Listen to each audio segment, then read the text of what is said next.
Chapter 36. So Bezalel, Oholiab, and every skilled person to whom the Lord has given skill and ability to know how to carry out all the work of constructing the sanctuary are to do the work just as the Lord has commanded. Then Moses summoned Bezalel and Oholiab, and every skilled person to whom the Lord had given ability, and who was willing to come and do the work. They received from Moses all the offerings the Israelites had brought to carry out the work of constructing the sanctuary. And the people continued to bring freewill offerings morning after morning. So all the skilled craftsmen who were doing all the work on the sanctuary left their work and said to Moses, "The people are bringing more than enough for doing the work the Lord commanded to be done." Then Moses gave an order, and they sent this word throughout the camp: "No man or woman is to make anything else as an offering for the sanctuary." And so the people were restrained from bringing more, because what they already had was more than enough to do all the work. All the skilled men among the workmen made the tabernacle with 10 curtains of finely twisted linen and blue, purple, and scarlet yarn, with cherubim worked into them by a skilled craftsman. All the curtains were the same size, 28 cubits long and 4 cubits wide. They joined 5 of the curtains together and did the same with the other 5.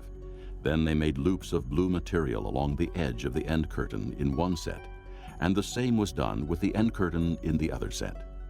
They also made 50 loops on one curtain, and 50 loops on the end curtain of the other set, with the loops opposite each other. Then they made 50 gold clasps, and used them to fasten the 2 sets of curtains together, so that the tabernacle was a unit.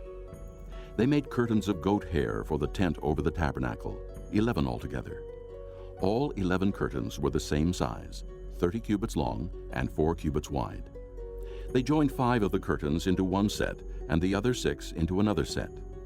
Then they made 50 loops along the edge of the end curtain in one set, and also along the edge of the end curtain in the other set. They made 50 bronze clasps to fasten the tent together as a unit. Then they made for the tent a covering of ram skins dyed red, and over that a covering of hides of sea cows. They made upright frames of acacia wood for the tabernacle. Each frame was 10 cubits long and 1.5 cubits wide, with 2 projections set parallel to each other. They made all the frames of the tabernacle in this way. They made 20 frames for the south side of the tabernacle, and made 40 silver bases to go under them, 2 bases for each frame, 1 under each projection.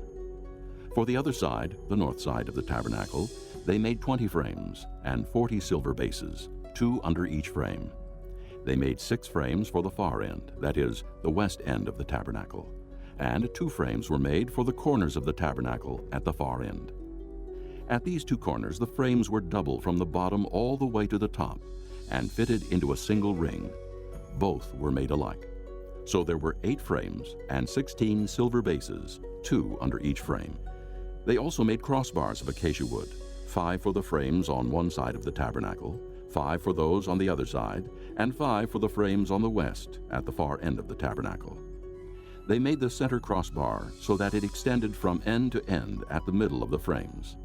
They overlaid the frames with gold and made gold rings to hold the crossbars. They also overlaid the crossbars with gold. They made the curtain of blue, purple, and scarlet yarn and finely twisted linen, with cherubim worked into it by a skilled craftsman.